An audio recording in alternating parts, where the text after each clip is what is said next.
One, we are live now. Yeah, good evening, everyone. We'll just wait for 5 minutes for the webinar to start. We are waiting for some participants to join in, and then we'll start.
So we still have some people joining in.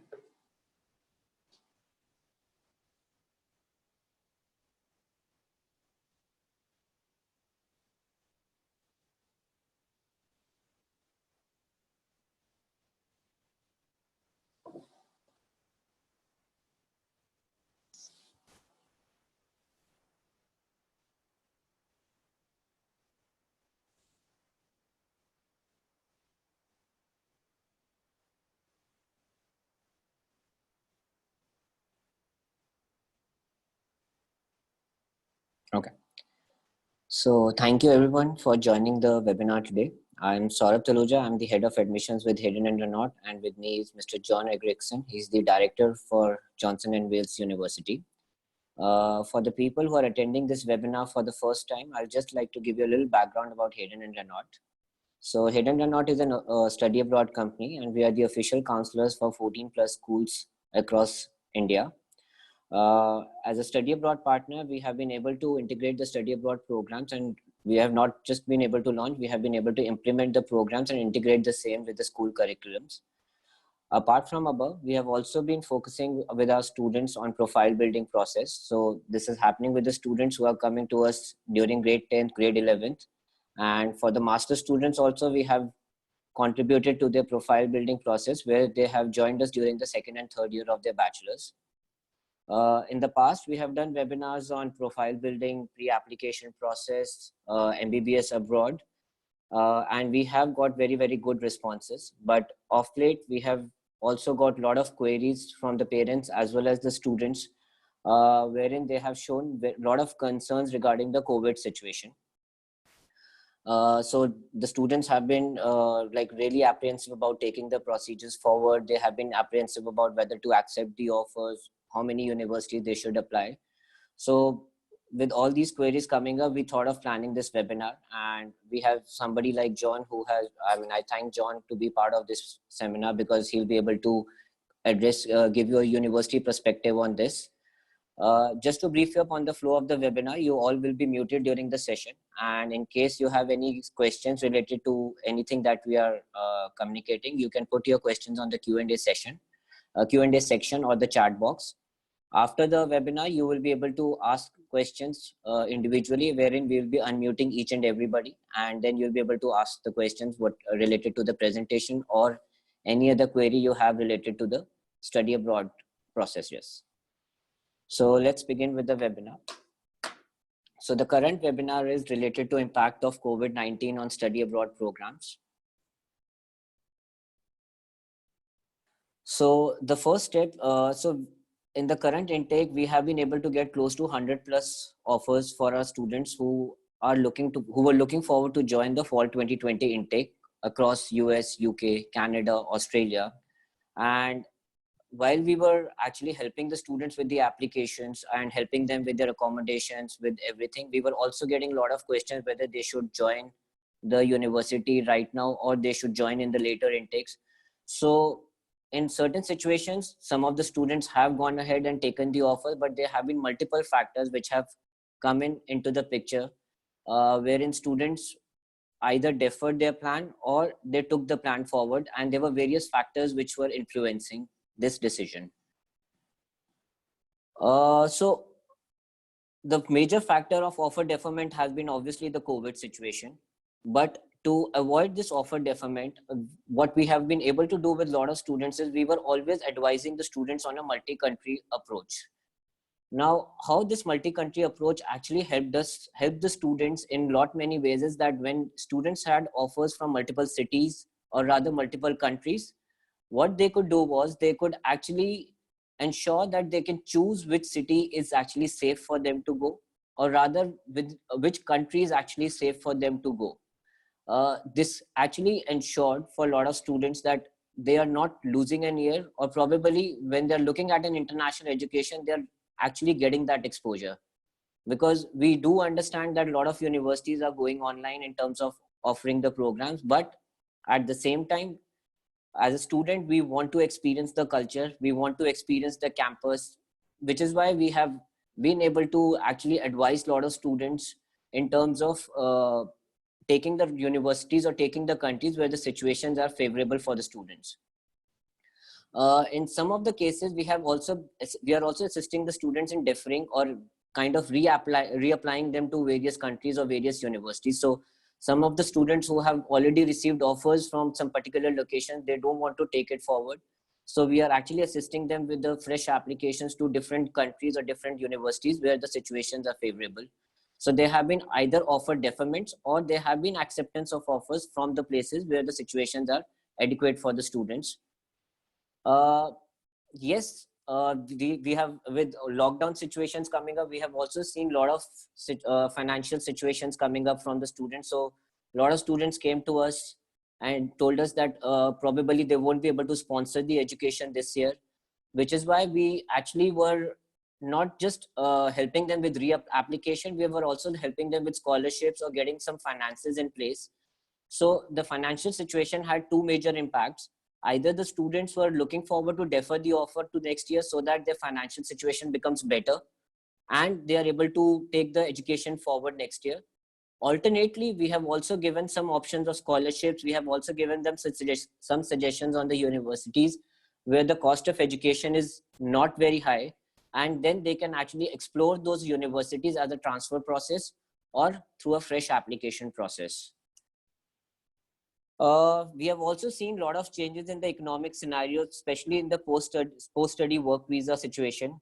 So off late, you could, if you would have read the news, there are a lot of countries which are curtailing the post-study work visa, or they are trying to, they have not really implemented those processes, but they are in the proposed stages that they might just change the post-study work visa.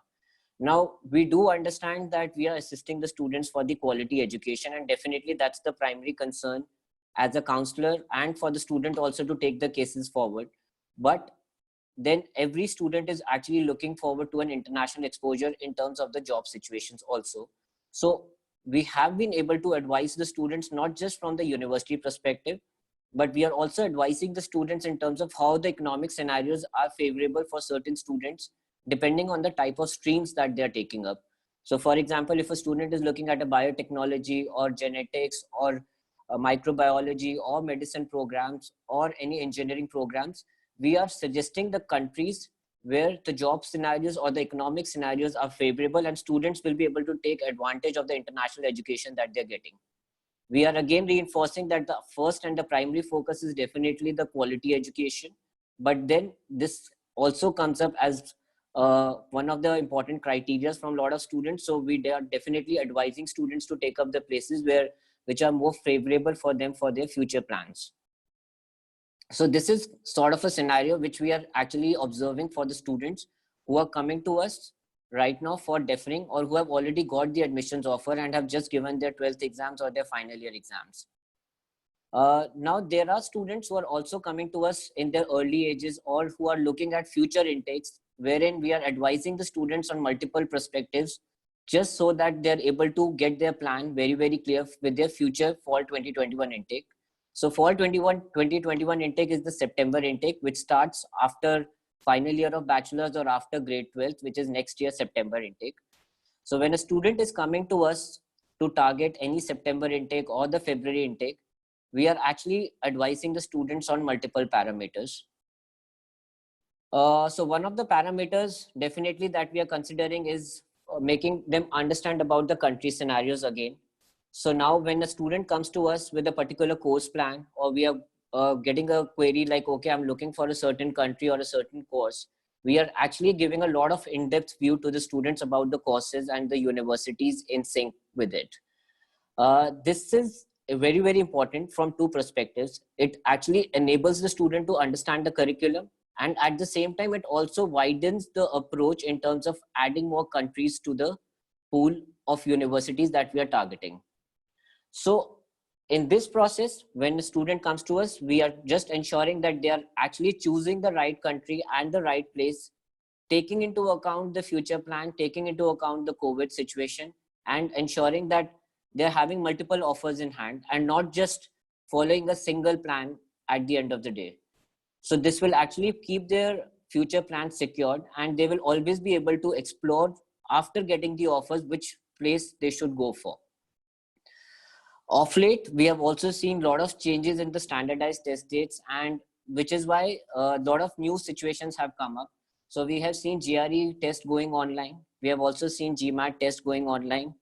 The SAT test dates got cancelled, and we also saw some new tests coming up like Duolingo, which is now accepted by a lot of universities in place of IELTS. The reason for all these changes that are coming up is again to tackle the current situation and to ensure that the university application process is not hampered at the cost of current situation. So when a student is coming to us, we are actually advising them as to how they should plan their test, how a new test patterns are actually helping the students to ensure that they're able to fulfill the application requirements and are able to target the universities they aspire to go for. So if you see the current situation, there have been SAT test dates which are opening up slowly and steadily. Even the IELTS test dates have started to open up. GRE and GMAT test dates have started getting introduced on their website. So now slowly and steadily, as we see the situations are improving, we are also seeing that the tests are coming back into the picture, maybe in a very different format, but the overall structure of the test still stays the same. From the university side, we have also got some new inputs. Being the counselors to multiple schools, we are getting a lot of updates from the schools that they are actually trying to give a lot of test waivers, which means that earlier when there were a lot of universities who were putting a mandate for taking SATs into account while looking into the application of the student. They really wanted the ACTs to be taken into account, or GRE and GMAT, but having all these things waived off would mean that there will be a lot more focus on essays and academics while the student is considering a college admissions plan. When we are putting an application to a university, there is a consideration for SAT, there is a consideration of academic grades, and they have a very, very huge importance. But when you see one element getting removed, obviously there will be an impact on other elements of the process to ensure that the students are able to generate offers in their favor. And being considering the Indian education system, we see that a lot of students are not working a lot on their profile. They're not giving enough time to their essays, which is why we come into the picture and tell them that if you're not going for the SATs, if you're not planning to give any standardized test, please ensure that you are focusing enough on your essays, and you are definitely not giving any kind of waiver to your academic side, like in terms of at the cost of extracurriculars or anything. So these have to be immensely focused while we are looking at a college admissions. The most important process is admissions timeline and deadline. Now, because of a lot of deferments happening to the future intakes, we would also see a lot of changes in terms of acceptance, application acceptance or admissions acceptance. When a student is deferring a process, let's say if there are 100 students applying to the university and out of which 50 students defer their process to subsequent intakes or subsequent year, then the new applications will face a lot more competition as compared to the students who would have already applied this year, for a simple reason that 50% of the seats should be filled by the students who have deferred their process. So in this kind of a scenario, it becomes very, very important for the student to target the early applications or the first round applications for their master's MBA, which are actually opening up in the month of August, September. So when a student is coming to us right now in the month of June, July, we are actually ensuring that the student should start their process right now, so as to get a first round application advantage or get an early application advantage. This will not just help the student to get an offers in their favor. This will also ensure that they're at least landing up with a good admissions offer from good top universities. And believe me, the more you defer these plans, the more you take these decisions at a later stages, they will definitely going to be having impact on your admissions outcomes. So if you're looking at a good admission outcome, make sure that you are aware of the admissions timeline, you're aware of the admissions deadline. If you're not aware of the same, we are here to connect with you on personal basis, and we will help you to get these things into account while planning your admissions process. And advanced planning is actually a key to a lot more processes, because students have actually taken a lot of time in arranging the transcripts from the schools and from the universities, which have also hampered a process for a lot of students in the past and have led to no offers or no admissions coming in. So by starting early, you are ensuring that your entire documentation, your essays, everything falls in place, and you're able to target the first round application or the early application, early decision for bachelor's program. Just to give you an idea of how the COVID situation has impacted the decision making of the student. So we had a student this year who applied for computer science program to Georgia Tech, UBC and NYU. And these are the offers that he received for computer science program. So in a normal scenario, we would have actually considered New York University as a preference for the student to go for. But because the situation in New York is not very favorable, so we were actually contemplating between Georgia Tech and UBC.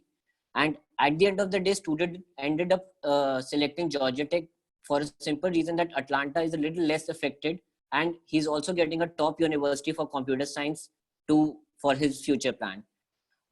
There was a lot of debate as to whether the Canada should be taken as a country or US should be taken as a country because of the change in the stay back norms. But having said that, it was a quality of education chosen over stay back, which was why Georgia Tech was chosen over UBC at the end of the day by the student. So another student that we had was, again, the student got an offer from University of Illinois Urbana-Champaign, Purdue University, University of North Carolina, Chapel Hill. So the situations were pretty much the same as student one. Overall, when we see the ranking of computer science, we see Illinois Urbana-Champaign as a higher ranked university for computer science. But at the end of the day, it was University of North Carolina, Chapel Hill that the student ended up taking for a simple reason that he was getting an equivalent level of college and ensuring that he is getting a more safer environment for his future education. So when a student is coming to us, earlier considerations were just the financial aspect, ranking aspect, or like the rank or the overall credentials of the colleges. But now the students are putting a lot of weightage to the COVID situation while selecting the colleges. So this was just like a overview of how the COVID situation has changed the decision making for the students in terms of the finalizing the colleges and finalizing the universities.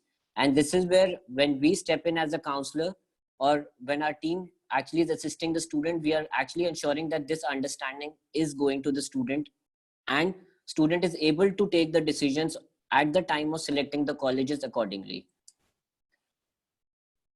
Just to give you a fair idea as to how students are viewing study abroad as an overall plan.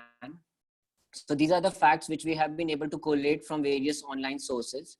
So 76% students was planning to go ahead with their abroad education in the next 10 months. 16% of the students said that they will take the decision of study abroad by the summer, but 8% of them considered delaying the same due to the COVID-19 situation. But the above numbers changed when they were actually aware as to how the universities have taken adequate measures in terms of international students coming to their campus.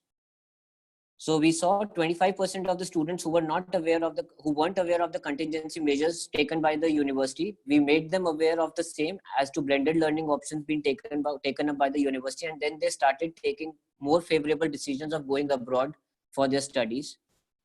A lot of students actually prefer an international healthcare system. So when we were talking about the COVID situation with the student, they were actually willing to take up universities abroad, especially in Canada, UK, and US, for a simple reason that they knew that the healthcare systems are better over there, and they will obviously be in a favorable situation even when they're there for their undergrad or master's education.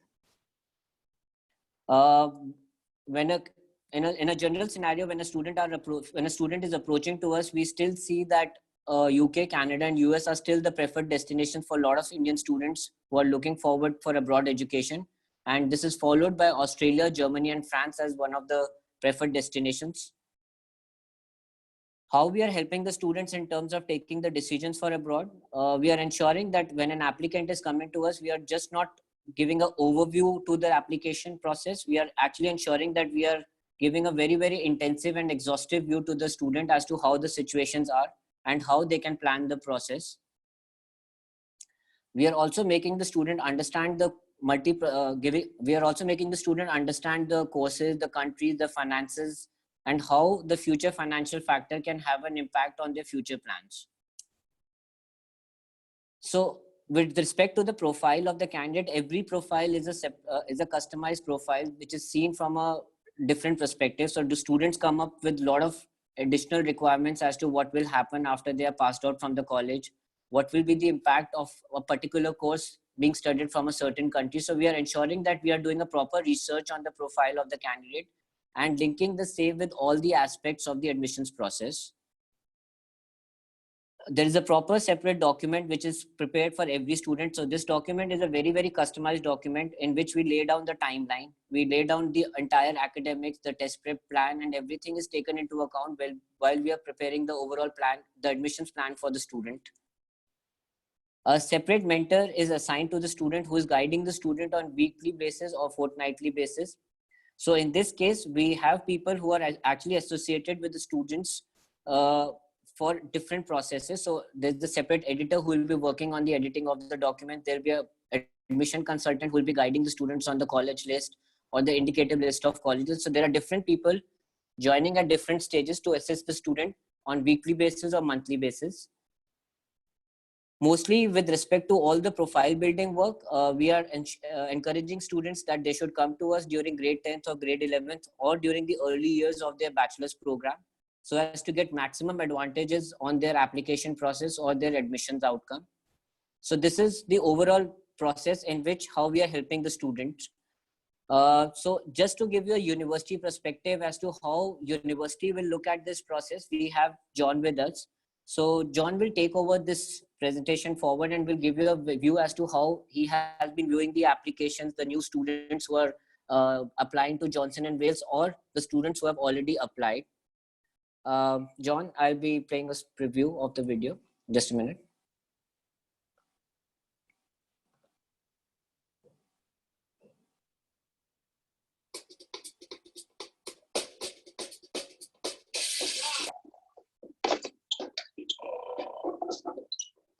So this is a little preview of the Johnson & Wales University.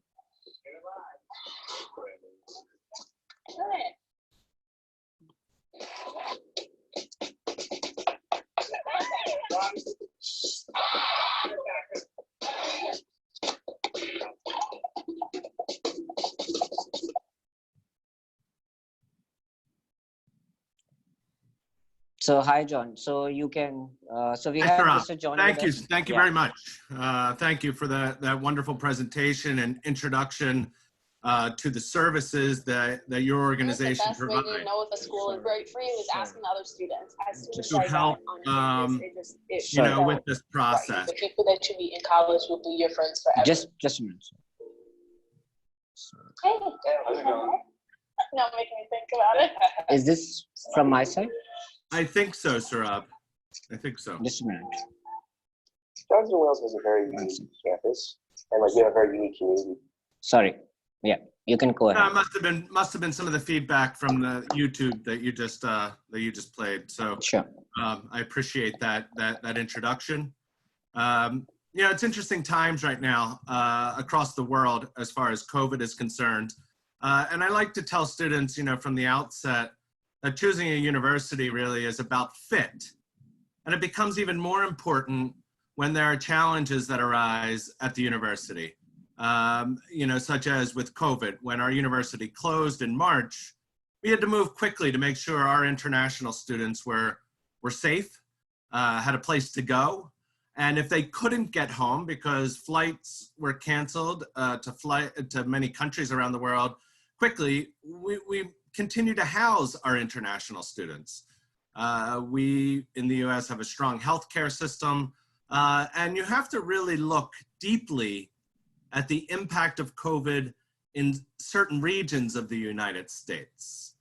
Currently, Massachusetts and Rhode Island have decreasing cases, and we are opening back up, where other parts of our country have increasing cases, and they're considering measures to put more social distancing or quarantine effects in place. I would think that the same is happening in India. Some regions of India might have more of the pandemic spread than other regions of India. And you need to look deeply, as Saurabh said, as far as what's going on in that region of the United States. To make a decision, is it safe for your child, or is it safe for you as a parent to send a child at this time? So you have to dig even deeper to really make sure you're connected to the university that you are planning to enroll. We have a strong history in the state of Rhode Island. We were founded by two women in 1914. So over 100 years ago, we were very progressive as a university in being founded by two women, Miss Wales and Miss Johnson. That's how we got the name Johnson and Wales University. In 1970, we launched our culinary program. It's world renowned. We have graduates in incredible restaurants around the world, hotels, and in the hospitality sector, graduates going back to the 70s within culinary and even hospitality. The School of Technology and STEM programs, I know a lot of interest in STEM in India and beyond. There is opportunity to study a lot of engineering and computer science at our university, because in 1987 is when we started teaching technology. And we've had a graduate school very soon after, and now we have almost 13,000 students from 71 countries, India being one of the largest countries that we have students from. These are our locations. So one of the benefits of a Johnson & Wales University is that you have one country and 4 different locations. And in the US, as I was saying, it's a big country. So there's diversity even among our campus settings. And I think that's something to consider. Miami is popular for those students that want some warm weather and maybe have interest in South America or Central America, because Miami is the gateway to the Caribbean and to Central America and South America from North America. So, there's a lot of cruises that sail. There's a lot of hospitality out of Miami. We have strong business programs in Miami, like golf management and, of course, hospitality management and other programs that are unique to Miami. But it's mostly the culture of Miami that students are attracted to in that warm weather climate, and of course, access to some incredible islands right off the coast, islands right within the state of Florida. And it's a very pretty beachy type place to study abroad. It's a smaller campus, so our students are looked after on a personal level within Miami. We only have 1,300 students there. The Providence campus is our oldest campus. Providence is a wonderful city. It's in the state of Rhode Island, which is one of the first 13 colonies of the United States. A quick fact about Rhode Island: it was the first colony to sign the Declaration of Independence from Britain. And as a result, we're a very free state, and we've had a great deal of diversity throughout a long history of welcoming immigrants to the state of Rhode Island, whether it's Portuguese, Italian, and we have a large community of Indian students and Indian restaurants within Providence and Rhode Island that were formed many times from our alumni base in Rhode Island. And some of these entrepreneurs that started these business operations also started restaurant concepts back in India. The location is nice because you can fly into Boston right from the Middle East. So there's direct flights from Dubai, from Doha, and from Turkish Airlines right into Boston. Some students will fly through Europe in getting to Boston, and some students will even fly into New York City, but we're a 3-hour train ride or bus ride from New York City. So, students will go down to New York and then, do some shopping and then make their way up to Rhode Island. Rhode Island is a very safe place, as I mentioned, and we have a lot of history, and it's the largest campus within our 4-campus system. Colorado is one of our newer campuses. If you like the outdoors, you like mountains, you like hiking, skiing, outdoor adventure, Denver, Colorado is a wonderful place for students and families. A lot of opportunities to be outdoors within the Denver area. Charlotte's more of a financial center. There's a lot of opportunities within the finance area, also within a lot of the hospitality sector. That's our newest campus, and Charlotte invited us there partly because it's such a fast-growing city that they wanted a university that's going to produce graduates that will help their hospitality and service sector, both business, finance, and culinary, start up within the number of people that are moving to North Carolina and Charlotte. We have a great deal of diversity as far as our majors are concerned within arts and science, business, culinary arts, engineering and design, health and wellness, and hospitality. So we're a comprehensive university, I think, for students. So if you have interests, anything from design all the way up to computer science and business, you have this opportunity to study those majors within our university. A little bit more detail about some of the business majors, some unique facts. Our advertising and marketing communications team is ranked usually in the top 10 within the United States. Entrepreneurship happens within food and beverage, within business, within a lot of different areas within our university. Any horse riders out there? You have an opportunity to study equine science or equine business management with a riding or non-riding section. A lot of students interested in fashion from India. So we have this fashion merchandising and retail marketing that's quite popular.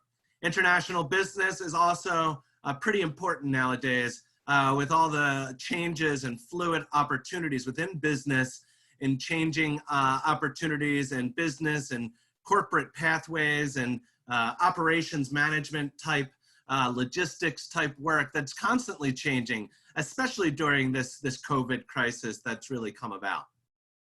Hospitality, as I mentioned, is something we're very strong at.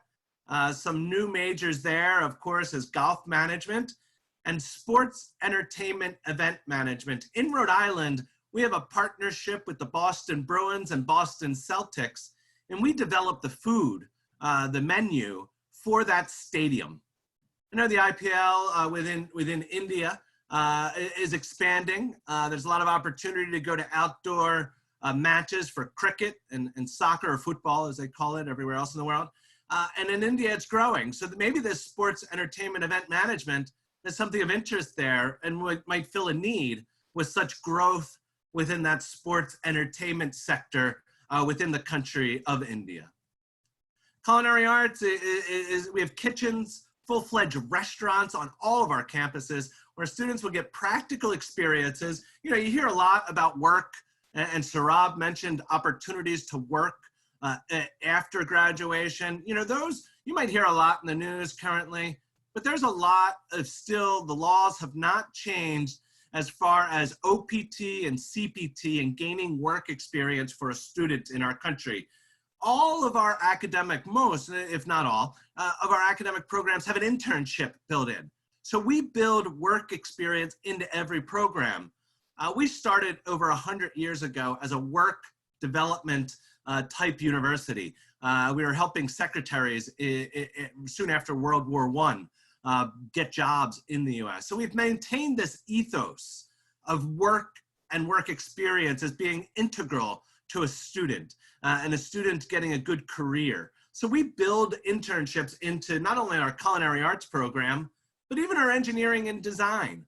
And that we have biomedical firms where we're able to place students, or we have IT, it plays a large role at our university. So we have cyber threat and intelligence and defense, computer science internships, electronics engineering internships, robotics experiences throughout the US. You know, we're an experiential university. And that's what I think is key right now, is not the theoretical kind. We need graduates that are going to add to the workforce, that are going to get out and start working right away. I think that's why you get a benefit, not only from Johnson & Wales, from gaining work experience outside your own country. When you do return to your country of India, you bring that experience back and you're very marketable within the job sector, whether you go to US or Singapore or Hong Kong. Getting experience outside your country, and I'm a big believer because I've had a lot of experiences outside my own country, it builds you, it builds character, it builds understanding about other cultures, about other countries. You know, and just an example, you know, we have, you know, regional people from all over the world at our campus. And, you know, there are opportunities for students from different countries to play on the same cricket team. So where else in the world will you see someone from Sri Lanka, India, and Pakistan playing on the same cricket team? And I think that blend of culture is what's benefit our international students that come to the US, is to be able to interact with people from different countries, the US and as well over the 70 countries represented on our campus, to gain experiences that will help in move business forward and move tourism and hospitality and move science.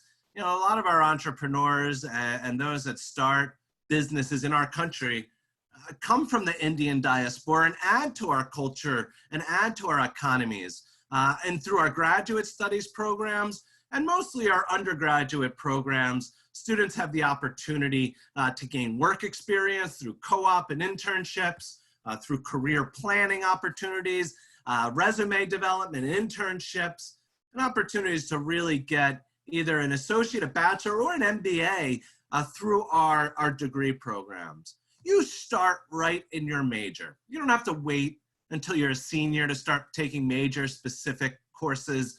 If you're interested in robotics engineering, you're taking a robotics engineering course in your first year. You really have an opportunity to get into your major right from the start. That's called our upside down curriculum. You have faculty with industry experience, alumni from all over the world that you can tap into for, you know, on LinkedIn or other social media platforms that our Career Center and Alumni Office support our current students.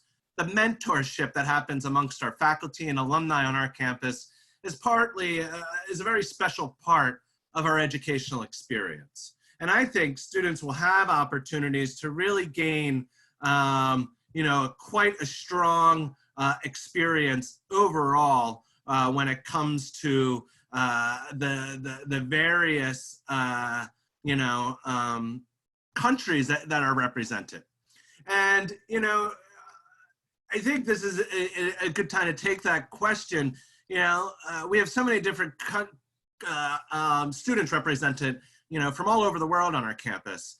And the question that came up was about flights. And how do you get to another country when currently international flights are not operating in India? I've heard international flights are not operating only in India, but in Argentina, not until September 1st. Taiwan, September 1st. Singapore and Thailand are still considering opening up their borders. I think within the next month, there's going to be a reopening that's going to take place and allow students to travel. A lot of universities are moving to a hybrid platform And what that means is that you start out taking some online courses because borders are still closed. And then you enroll on campus in January. Now, I've heard that out of the US from my colleagues in the US, but I've also heard it from colleagues in Canada as well in this hybrid model. So the goal is to get you on campus out of India and in another country studying. Now, how that happens and when that happens, I think are still being worked out. We are having on-campus learning, but we're also flexible to the understanding that some international students are not going to be able to arrive in September. So I'm working with a student in Dubai who's from Mumbai. And right now, his concern is, well, I can't get back to India, but I've been studying in Dubai and I want to get to the US. I don't want to necessarily take online classes. That's fine. We'll just defer you to January. And then you'll start then. So maybe a gap semester or a gap year might be of interest to you. Find some opportunities to gain work experience in India. Find some opportunities to do some internships, to volunteer, to create new ideas. I've had, some students have created viral platforms and have gone viral coming out of high school. And then they wanted our degree to pursue even a further opportunity within social media development that we offer. So you have opportunities now that might look like, you can't do what you're planning to do. But I would have to say, maybe look at it as an opportunity to try something you haven't done before and to still continue on this pathway to educating yourself. And whether that's through an internship or through another opportunity. We have a lot of career development that we do at our university. Students reside on campus. This is something that's really changed this year. We've had to eliminate our quads, which houses 4 people, our triples, and move more to a single double occupancy only opportunity. Residence halls could be visited in the past by outside visitors. We've had to close all of our residence halls that only those that live there can enter that building. So even when we have tours of campus, when we have visitors coming to campus, we cannot show them the residential halls. Our buffet dining had to change. There are things that we're changing amongst our university in order to get ready to welcome students back to our campus to live July 6th. July 6th, we open up to a small group of students, about 600, who have not had an opportunity to finish their last term because we had to close down our campus so quickly to avoid spreading across our state. So we are actually opening up relatively soon in comparison to some other universities. Again, we're handling the situation quite well. But not only do you live on a campus, you also get the opportunity to participate in sports and different, extracurricular activities. Some of these might be on the water. We're very close to water in Rhode Island. Some of them might be up the mountains in our ski club. We have concerts, we have comedians, and we're also an NCAA Division II and III school. Some student just asked about oceanography, and within Rhode Island, we have an incredible university. We don't offer oceanography at our university, but the University of Rhode Island, URI, they have a campus right on the ocean here in Rhode Island, and they have a beautiful and a very well-known marine biology and oceanography program. We're doing a lot, URI is doing a lot of work with Indonesia right now because Papua, actually, one of the islands in Indonesia, they're sending students to URI on scholarship because of their strong program in marine and oceanography. Kind of the last couple things that some questions came up. Our admission requirements, it's a free application. We really are looking at your 10th grade boards, your progression into 11th and 12th, whether you do the ISC curriculum or CBSE or IB program in 11th and 12th, it's okay for any of those type programs. But that 10th grade board is something that we focus on specifically out of India. Saurabh mentioned Duolingo. I would strongly encourage you to look into this English test. It's much better than the IELTS or TOEFL as far as cost. Duolingo is only $50, actually $49, where TOEFL and IELTS could be over $200 for those exams. So that might save you a little bit. You can take the Duolingo in the comforts of your own home. My son is learning Spanish right now, and he's using Duolingo. It's a great company. This English test was started by an international student who studied in the US. So it has some holistic review of what it means to be an international student in the US, and as a result, take these tests and the difficulty of taking these tests, especially in COVID. So Duolingo is completely online, and I would encourage you to look into that. We don't require SAT or ACT. They're recommended but not required. GMAT or GRE. An essay, statement of purpose. And you don't need to fill out an application for scholarship. I and my team will automatically review you for scholarship once you complete an application. We make it affordable for students. We have scholarships up to $21,000, renewable each year. We have payment plans. A lot of our students work on campus, internships, and off-campus work in OPT after graduation is some ways to kind of cover the cost of a US education. You know, with that, you know, a question came up. You know, there's a visit us portal. You can't visit us now.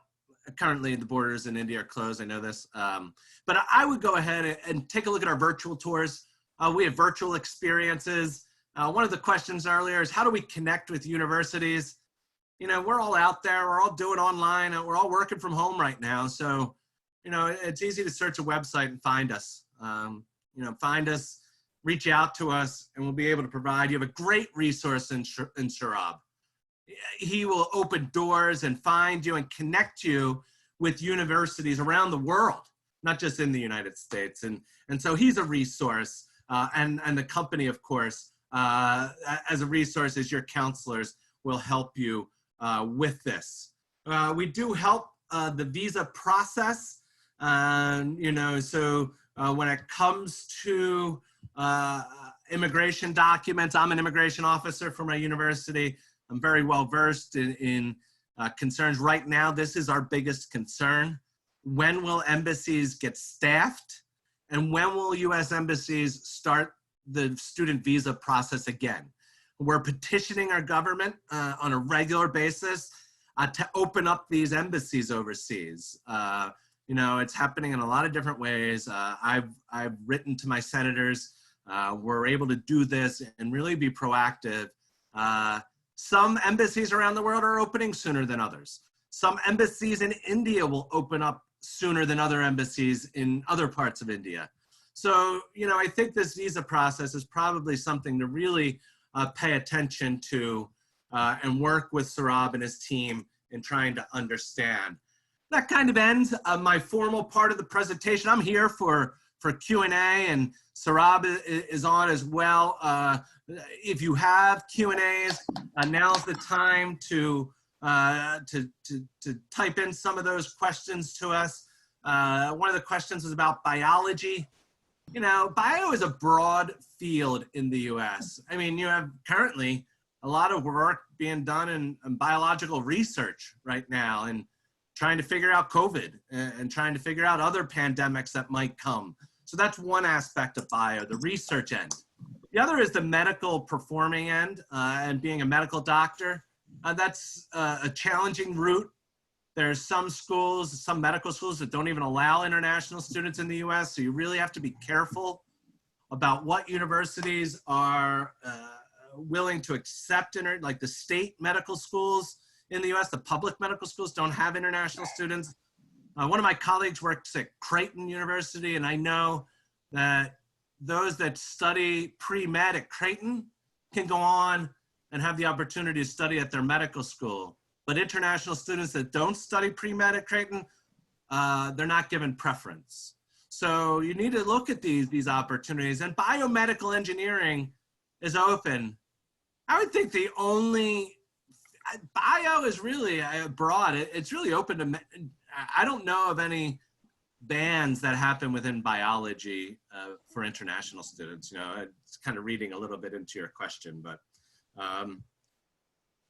other questions. Now this is key, right? What I learned at university was how to write and how to speak. Now that might seem a little basic. All of you are thinking, well, I know how to write and I know how to speak. But how to write and speak to persuade other people to believe what you're saying is probably what the biggest skill I learned at university. How to present, you know, in this fashion is new. I didn't learn this in college. But how to present and how to convince people that you know what you're talking about.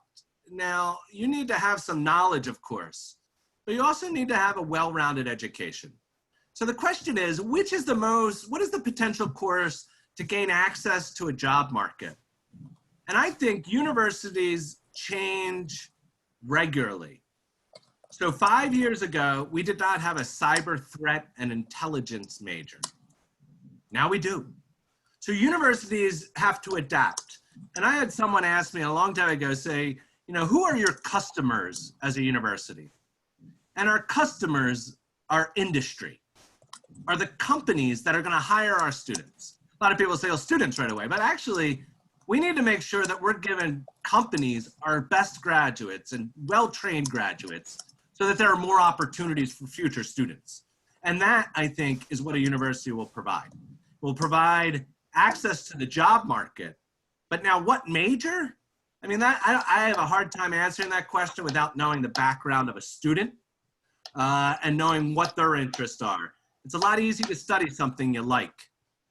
So, you know, I've had students say, I want to study engineering. I said, well, are you good at physics and math? And they said, no. So why do you want to study engineering then? I want to make a lot of money and my parents want me to study it. That might not be the best reason that I've heard to study a major. So you really want to kind of figure out what you're good at, what you enjoy, and the work and career will follow. No one told me about international admissions when I was a university student.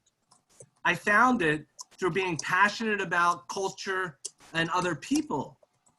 And I found that passion ended up in a career for me. Now, I would encourage other students to go through that same finding your passion.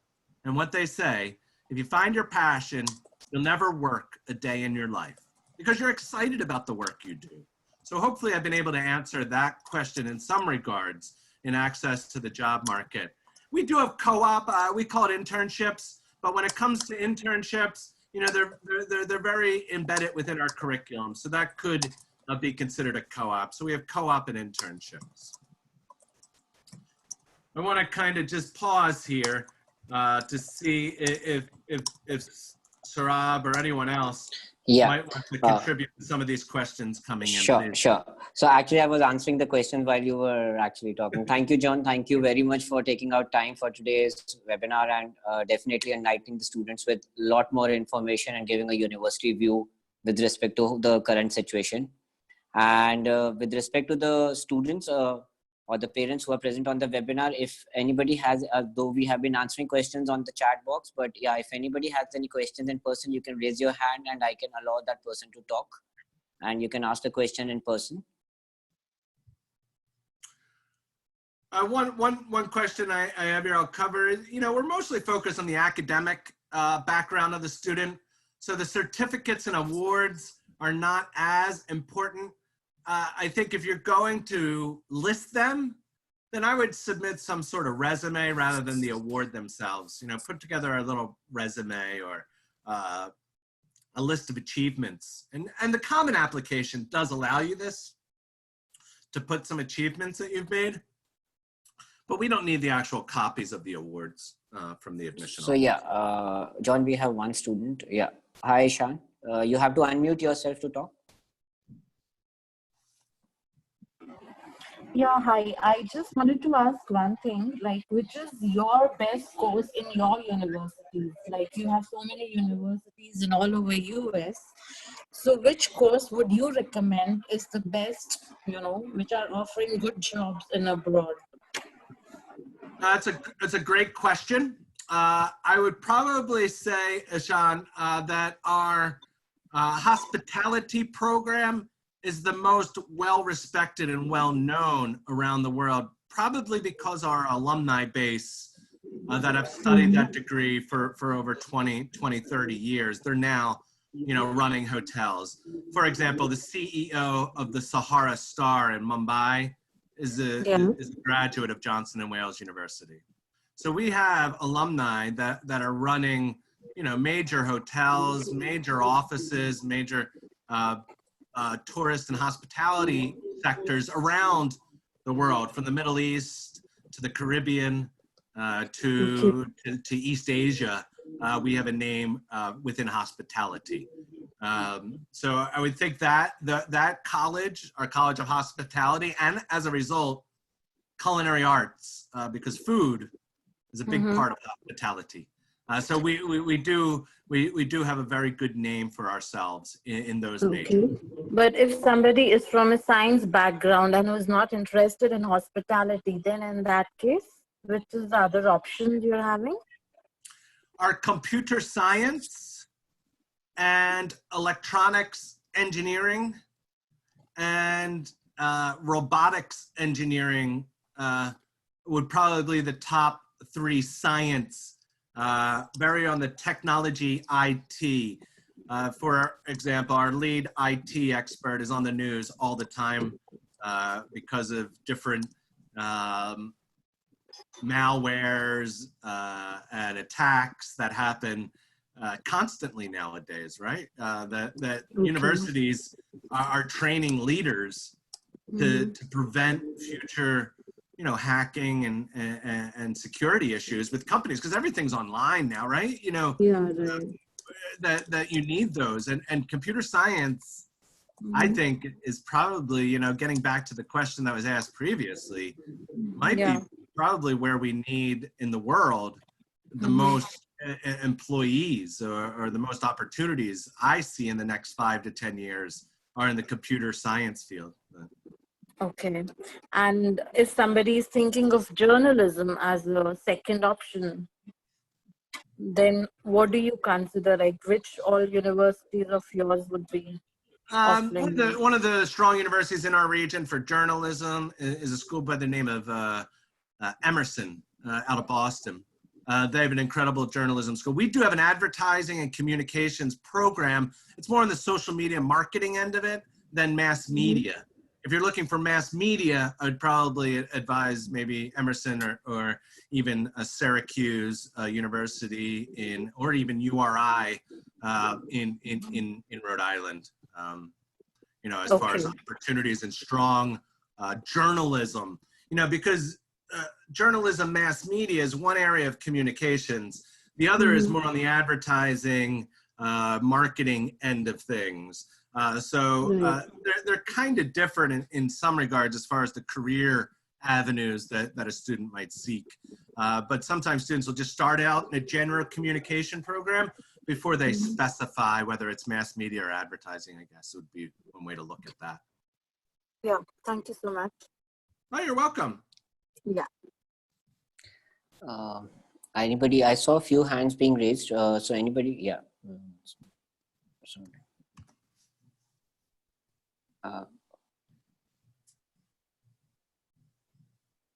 Minali, you will have to unmute yourself to talk.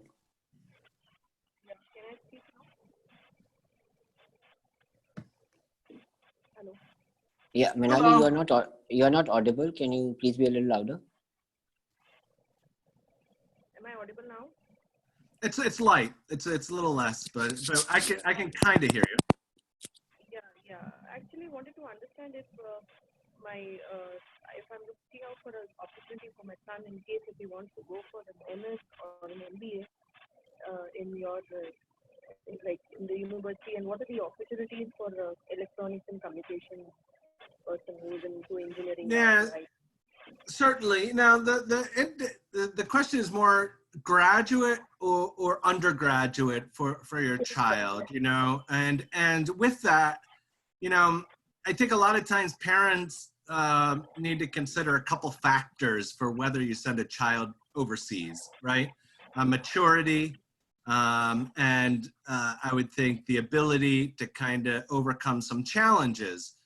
Now, partly students and families from India, I've been traveling to India since 2005, so certainly not an expert, but I've had some experiences in India.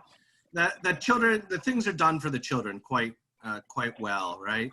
Everything's handled. Some people have used the terminology, we feed our children with silver spoons here in India. So part of the opportunity of studying abroad is for them to learn some of these skills. So if that's an opportunity for you to kind of have a child gain some experience to handle self-responsibility, time management, amazing things happen when students get out of the control sometimes of a mother and father. They grow and develop and blossom. And I've seen it time and time again with students that have come to the US to study. Now, there's financial implications to this as well that you need to consider. Again, not necessarily, and that's a family decision. A graduate degree is 2 years. An undergraduate degree is 4 years. So 4 years of expenses outside of your country versus 2 years, is something to consider. I'm bringing up variables because, I think it's a broad question you're kind of asking in some regards. And I think each family, not only do they determine fit as far as what university might be the best fit for them, but what program and when for their child is also determined. Sometimes students will start out, they'll do their BCom or Bachelor's of Science in India. And then that MBA is more easier for the family to afford, and the child's a little bit more mature, and they're ready for that experience, and they gain great insight from that. So I don't know as much about your background to answer that, but hopefully I've given you some things to think about. Okay. Yeah. Thank you. Thank you. So Kritika, you just have to unmute yourself to ask the question. Okay, hi. I just wanted to ask one question, that do we need to clear the Indian national exams to be able to study the medicine courses in the US? Like, is it important for us to apply a student visa? Like, for prior to that, we need to clear the Indian medical exams as well. Like, is it important? No, I think you have different options, right? So, and Saurabh, you might be better understanding of this Sure. process. So please handle this. Yeah. So with respect to the medicine program, particularly if you're talking about these universities, they don't need NEET exam. I think your question came. So they don't need NEET for the application. So the structure of medicine program in US and Canada, it's very different. So in US, they follow a pre-medicine program with a bachelor's in biology, followed by the MD program. For doing an MD program, you have to give MCAT exam after doing your pre-medicine and bachelor's in biology. And the MD that you study in the US is equivalent to an MBBS of India. The NEET exam that you give, just need to be NEET qualified, so that if you want to come back to India and practice medicine in India, then you would be allowed to give the MCI exam. Okay, thank you. So are there any special exams in the US which we need to give, like after we get an admission or before we get an admission? So before the admission, you need to appear for SATs, depending upon the university requirement. And there are some colleges which won't need SATs. And after you join the college and complete your pre-medicine track of 3 years, then you give the MCAT exam to move into an MD program. So there are close to 40 universities offering MD program for international students. Okay, thank you. That's all. Thank you so much. Thank you. So one of the questions was about psychology, masters of psychology in the field of psychology. It's a growing field, not only in the US, but India as well. I see a lot more interested students wanting psychology. We offer master's degrees in addiction counseling and counseling. So I think there's opportunities to not only gain a bachelor's degree, but a master's as well. Now, I don't know about counseling careers. as being necessarily lucrative, but from counselors I've met, they enjoy their work that they do, and they feel satisfied after a day of work, and that they've helped people more so than of course you have to pay the bills. I'm not being naive, but you know, in some regards, you need to consider that people are passionate about psychology. There's certainly opportunities to find a career in that field around the world. So we have one more question. Fatima, you can go ahead with your question. Yeah. Hi. So actually, I'm doing physics, chemistry, biology. I'm 11th grade student, and I want to pursue a career in chemistry. So what are the different courses or universities that I can opt for? So John, you would take up or should I? Please, you know, I will follow, sir. Okay. So Fatima, like with respect to chemistry, you can look at a lot of courses like simple pure chemistry majors are also available, and there is like biochemistry, and a lot of courses related to the fields are also available. When considering that you are in grade 11th right now, so as a first step to the process, when we are giving you an understanding of the universities, we are also parallelly giving you the courses that you can study related to your subjects that you're studying right now. So chemistry can have a lot of various majors that we can look at. But yeah, to give you a very detailed understanding of it, we could share the curriculums of different colleges so that you get to know like what the course will be consisting of and the outcomes of the program. So that's actually from my side. You could actually connect with us individually if you wish to have a detailed counseling around it. So we could have a one-on-one counseling with you for the same. Yes. Also, John, you would, yeah, please. Do we need math for pursuing pure chemistry? Not really. We don't need mathematics. Is not a mandatory subject. It depends on which university we are looking at. SATs could probably be a requirement, but not mathematics for studying chemistry. All right. Thank you so much.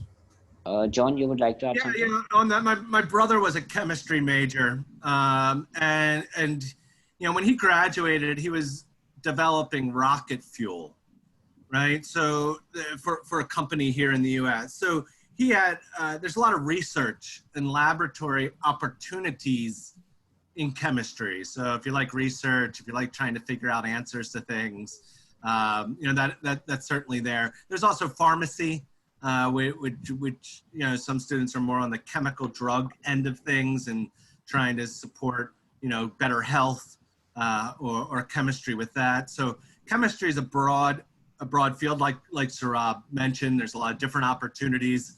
My brother now is a lawyer, so he abandoned the chemistry field, but that bachelor's degree, you know, and his ability to research and find answers really helped him in law and finding answers for legal cases and things. So, you know, chemistry is certainly science. There is math in chemistry.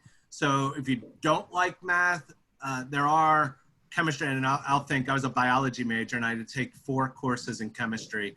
And I do remember mathematical concepts coming into chemistry, but it's not something that I believe I've read that you need a requisite in maths. All right, I was actually looking up for the research side. And also, do we need to only give the university exams for getting an admission for chemistry courses, or do we need to clear Universities, because of COVID, have moved here? away from university exams. So we don't require SAT or ACT. So at least in the US, you can find a lot of opportunities to study chemistry without having to take these exams. Outside of an English exam, we you know, the universities want to make sure that you have that ability. Thank you so much. Oh, you're welcome. You're welcome. So anybody with any other questions? I believe we have been able to answer questions on chat, some of them, and if anybody has any questions, you can go ahead.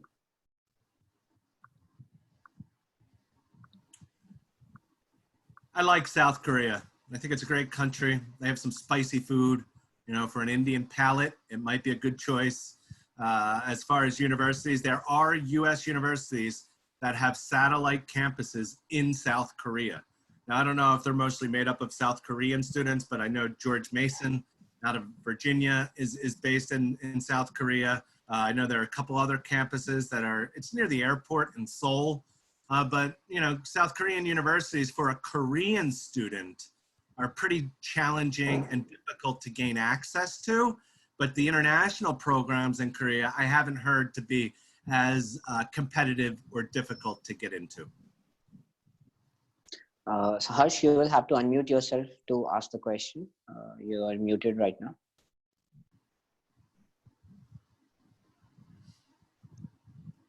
Are you there, Harsh? Hello. Yeah. Hello. Yeah, good evening, sir. Good Good evening. Sir, I am looking for a career in nautical science as well as hospitality. So can you provide some information on these two fields, sir?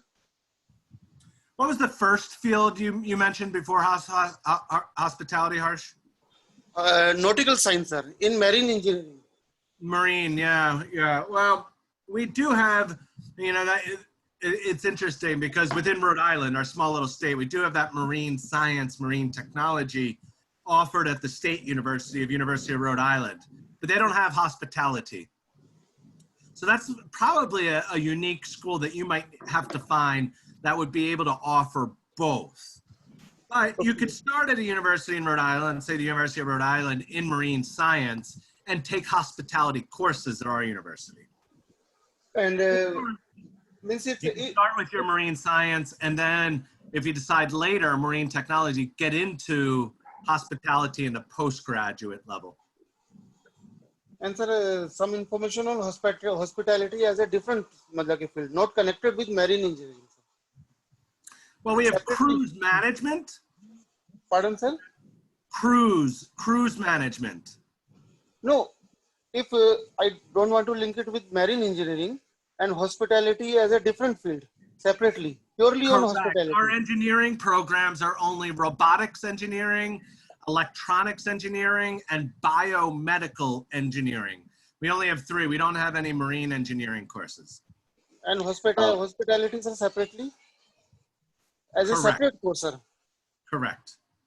So, John, I'd like to add a little clarification. So what he's Please, asking sir, is because I might be a little confused. Yeah.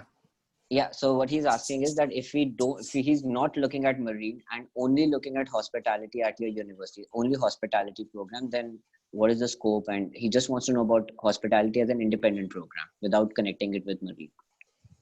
That's fine. I mean, we have a lot of different offerings within hospitality and food and beverage entrepreneurship, or creating more on the restaurant side of things.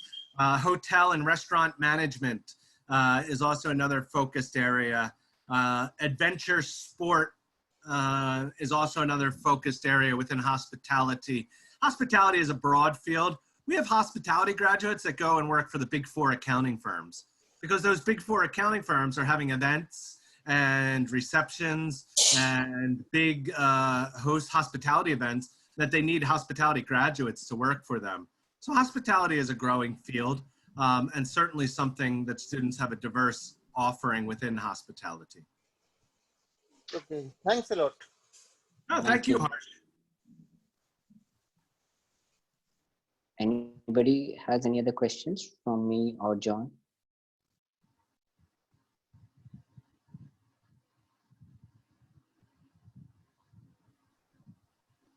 All right.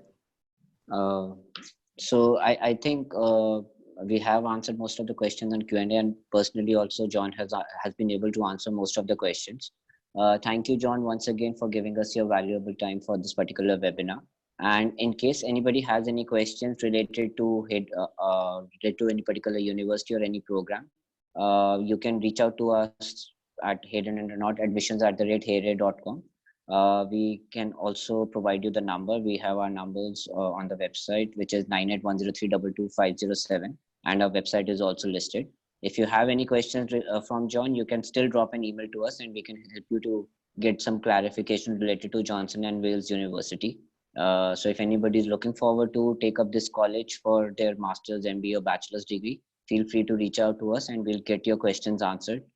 we have we are also connected with the Indian representatives of the university, so they will also be in touch with the student in case there are any unanswered queries from our side or the counseling team side. So that's more about it. And I thank everyone once again to be a part of this webinar. We'll be having a future webinar series coming up, so we'll keep you updated on the same. And thank you, everyone. Thank you.